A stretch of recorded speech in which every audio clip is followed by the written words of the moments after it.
saudara-saudara yang Tuhan Yesus kasih, berjumpa kembali dengan saya dalam khotbah online GBC Anugerah Bermazmur Minggu 6 Februari 2022. Mari kita bersama-sama berdoa meminta kasih karunia Tuhan agar berita firman-Nya boleh menjadi berkat bagi kita.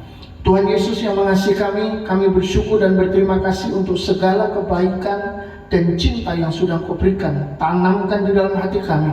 Dan hari ini Tuhan, kami boleh berdiri semua karena anugerah-Mu, semua karena berkat dan kasih-Mu. Tapi Tuhan, kami sangat rindu untuk mendengarkan firman-Mu hari ini.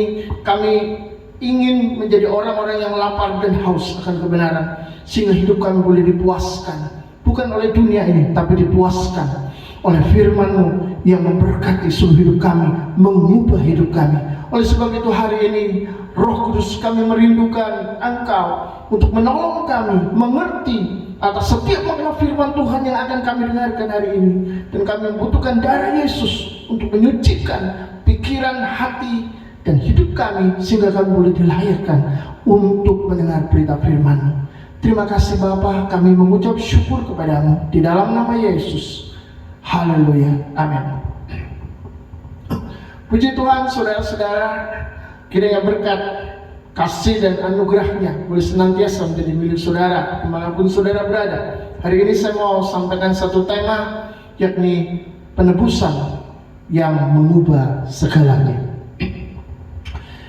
Mungkin ada banyak orang yang berpikir bahwa tema penebusan hanya cocok disampaikan pada saat hari Jumat Agung atau Paskah. Tapi saudara-saudara, penebusan ini sangat luas. Dan saya percaya bahwa Tuhan ingin kita mengingat bahwa setiap hari sebenarnya kita ditebus oleh-Nya. Jika tidak, kita akan mengalami kehancuran di dalam hidup ini. Itu sebabnya mari kita bersama-sama membuka hati dan membuka diri untuk mendengarkan apa yang Tuhan mau sampaikan kepada kita di dalam tema penebusan. Saudara-saudara, manusia adalah ciptaan Tuhan yang kreatif, yang selalu berdaya cipta untuk memunculkan gagasan-gagasan baru dan berbeda. Dalam manifestasinya yang paling sederhana, kita bisa melihat munculnya challenge atau tantangan yang cukup ramai di media sosial dan digandrungi oleh anak-anak muda, bahkan yang tua-tua pun juga ikut, seperti menyiram tubuh dengan air es. Saya percaya tidak semua orang mau melakukan itu. Atau dandan sekeren mungkin. Lalu ada juga yang foto selfie dengan idola saudara. Tentu saja itu diedit, bukan yang sesungguhnya. Pura-pura bahwa idola itu adalah pasangannya. Wow, saudara, ini adalah kreativitas. Dan tujuan dari semua itu adalah meningkatkan kemampuan diri dan membuat perubahan yang membangkitkan semangat hidup. Karena hidup memang harus diisi dengan sesuatu yang berguna, bermanfaat, berwarna, sehingga bisa mengusir kebosanan. Tapi menurut saya yang cukup bagus dan lebih bagus dari kreativitas yang ditampilkan di media sosial atau mungkin di televisi, menurut saya program bedah rumah. Walaupun memang untuk program ini membutuhkan biaya saudara, karena bedah rumah itu tidak bisa dilakukan tanpa biaya. Namun saudara-saudara, kreativitas bedah rumah ini dampaknya itu baik dan langsung untuk keluarga yang menjadi target perubahan. Dan tentu saja menurut saya ini adalah kreativitas yang brilian, memberi bantuan tapi mengubah wajah dari sebuah keluarga yang mungkin tadinya kurang, sekarang menjadi keluarga yang naik ke atas. Walaupun itu harus diteruskan dengan peningkatan diri dari keluarga tersebut untuk menjadi jauh lebih baik. Tapi yang jelas hidup mereka langsung diubah saat itu. Sayangnya itu tidak bisa dilakukan untuk setiap orang, hanya orang-orang tertentu yang ditarget.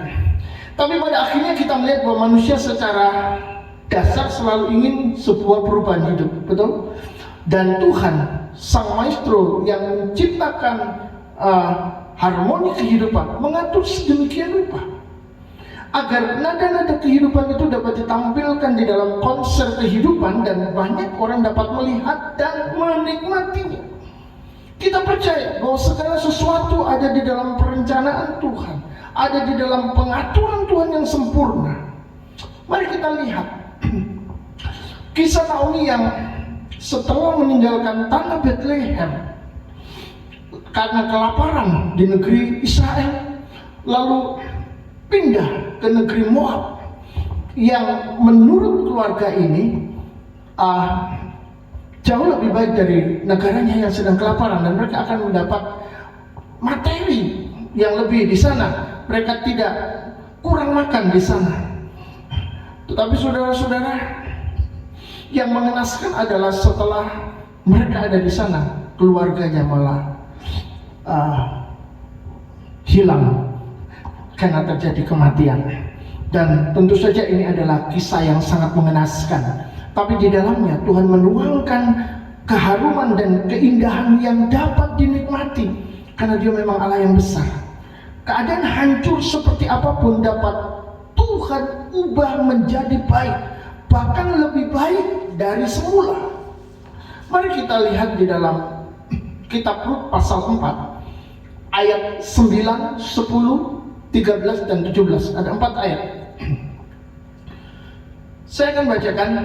Kemudian berkatalah Boaz kepada para tua-tua dan kepada semua orang di situ, kamulah pada hari ini menjadi saksi bahwa segala milik Elimelech dan segala milik Chilion dan Mahlon aku beli dari tangan Naomi. Juga Rut perempuan Moab itu, istri Mahlon, aku peroleh menjadi istriku untuk menegakkan nama orang yang telah mati itu di atas milik pusakanya. Demikianlah nama orang itu tidak akan lenyap dari antara saudara-saudaranya dan dari antara warga kota. Kamulah pada hari ini menjadi saksi. Lalu Boaz mengambil Rut dan perempuan itu menjadi istrinya dan dihampirinya lah dia. Maka atas karunia Tuhan perempuan itu mengandung, lalu melahirkan seorang anak laki-laki. Dan tetangga-tetangga perempuan memberi nama kepada anak itu, katanya, pada Naomi telah lahir seorang anak laki-laki. Lalu mereka menyebutkan namanya Obed. Dialah ayah Isai, ayah Daud. Obed adalah ayah Isai. Isai adalah ayah Daud. Dan Daud menurunkan Mesias. Saudara-saudara dikasihi Tuhan,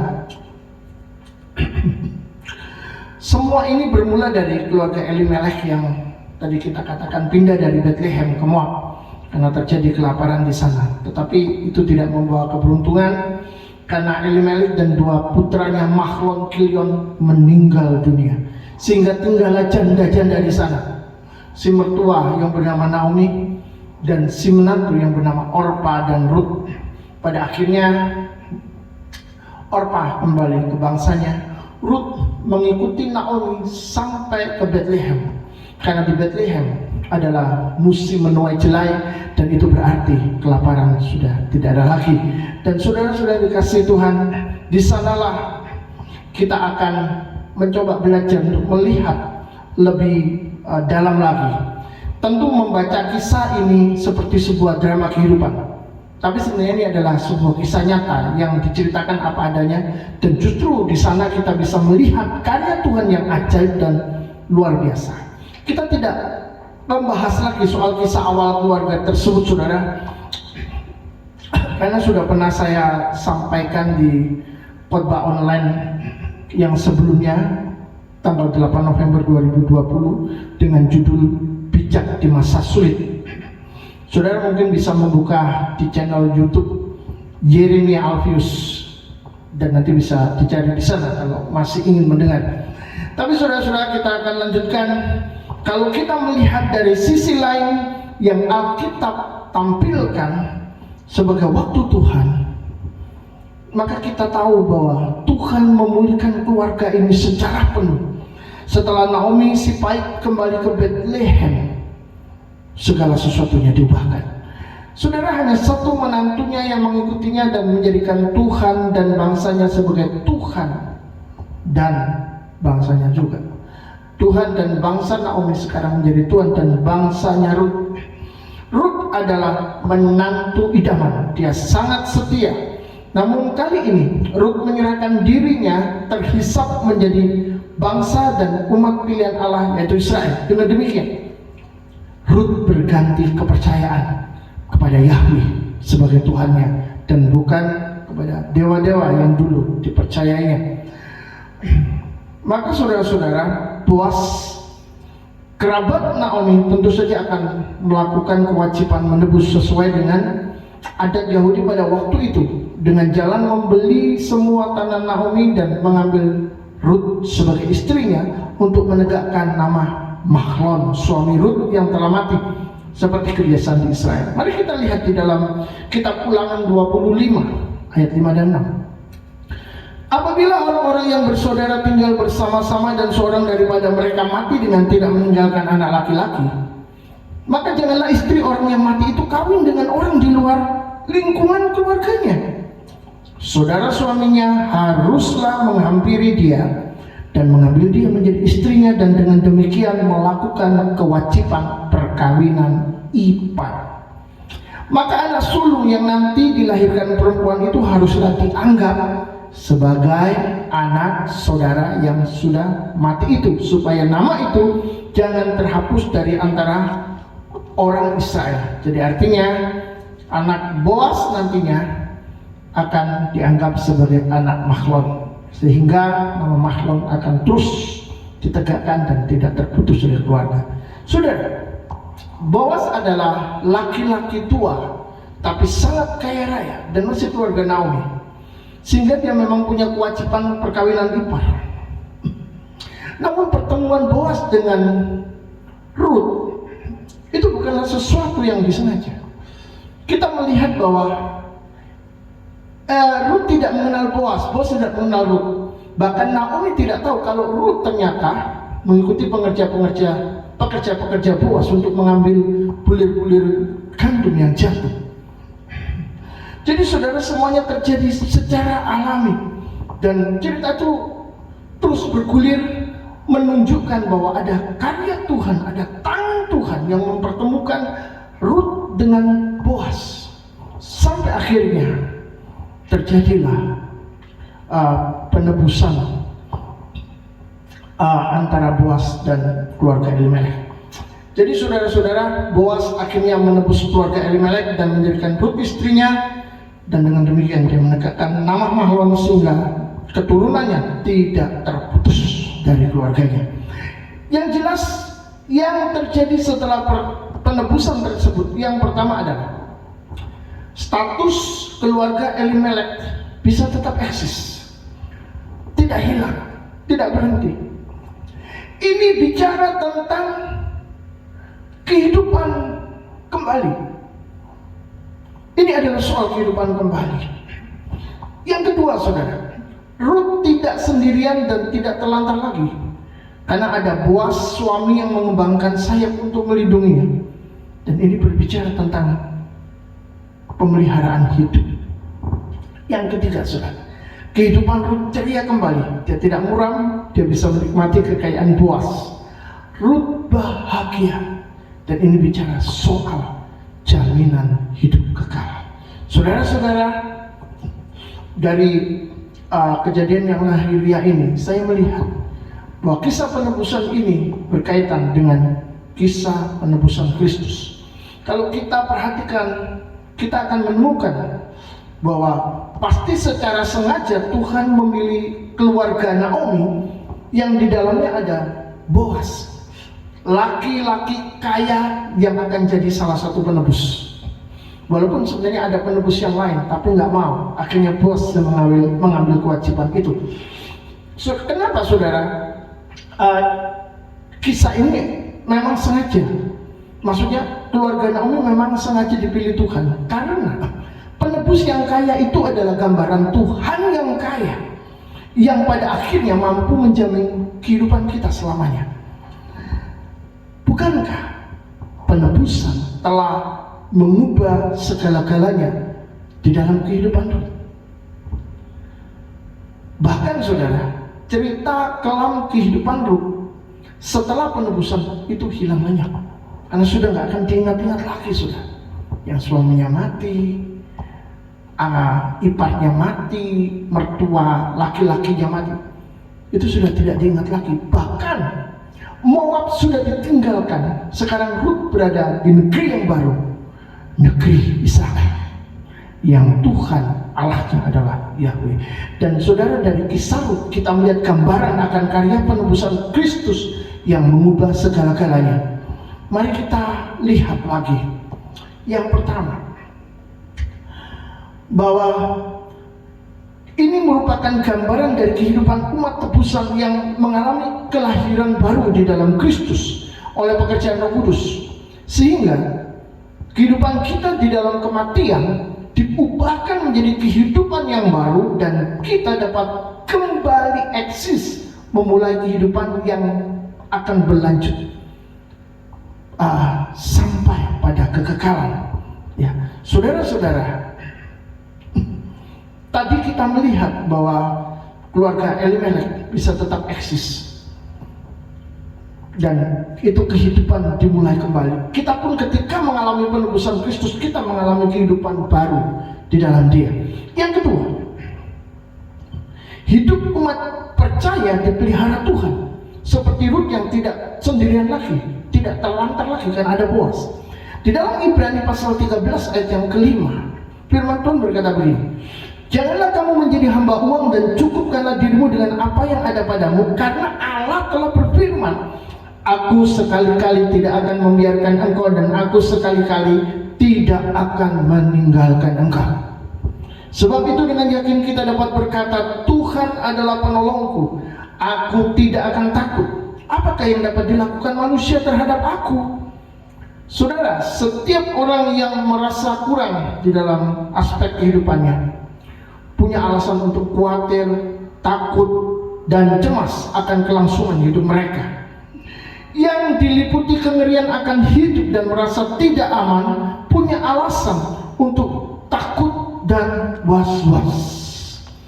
Tapi saudara, saat kita ingat bahwa karena dosa kita saja Yesus rela mati demi keselamatan kita dan tidak meninggalkan kita, padahal kita saat itu adalah musuhnya sebenarnya. Kita berseteru dengan Tuhan, tapi Tuhan Yesus tidak meninggalkan kita, dan Dia menebus kita, Dia mati untuk keselamatan kita.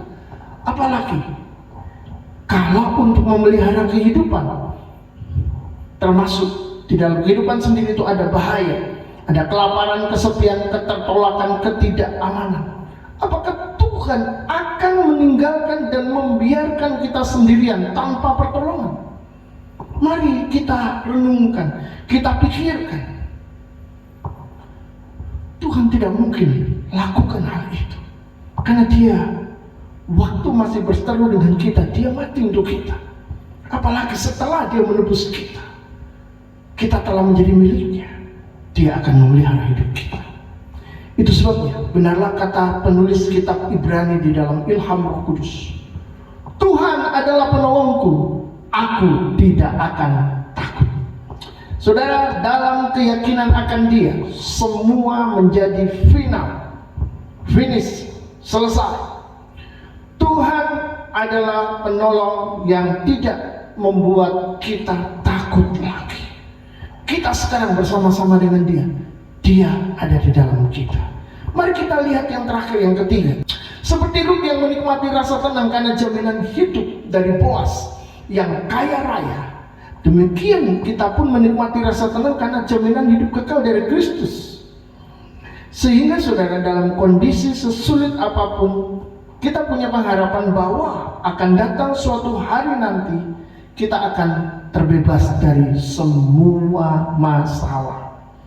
Mari kita lihat Injil Yohanes pasal 11 ayat 25. Jawab Yesus, akulah kebangkitan dan hidup. Barang siapa percaya kepadaku, ia akan hidup walaupun ia sudah mati. Saudara, saat Adam dan Hawa jatuh di dalam dosa, mereka menjadi mati dan mengalami maut, yaitu terpisah dari Allah selama-lamanya. Dan itu menjadi sebuah gambaran bahwa Taman Eden seakan-akan hilang selama-lamanya. Karena ketika manusia jatuh dalam dosa, dia diusir dan tidak bisa di Taman Eden lagi. Dia sudah di luar daerah Taman Eden yang isinya adalah semak dan belukar karena kutuk. Dan di sana tidak ada pengharapan. Tetapi saudara-saudara, saat Tuhan kita Yesus datang, Ia menawarkan kehidupan kekal bagi yang percaya kepadanya. Dan mereka akan tetap hidup walaupun sudah mati. Bagaimana ini? Sudah mati tapi tetap hidup. Mengapa?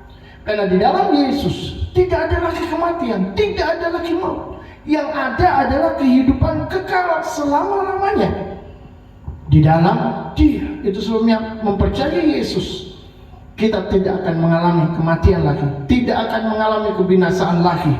Hari ini manusia masih bisa mengeluh karena tinggal di bumi, tapi nanti akan datang saatnya Tuhan akan membebaskan kita dari semua penderitaan. Sebab surga dijanjikan sebagai tempat yang termulia dan yang terbaik bagi kita. Kita akan mengerti betapa penebusan Kristus diadakan bukan untuk masa dulu dan sekarang saja, melainkan untuk masa yang akan datang di dalam kekekalan. Di sanalah kita akan tahu bahwa penebusan mengubah segalanya. Amin. Tuhan memberkati saudara dan tetaplah bersama dengan Dia.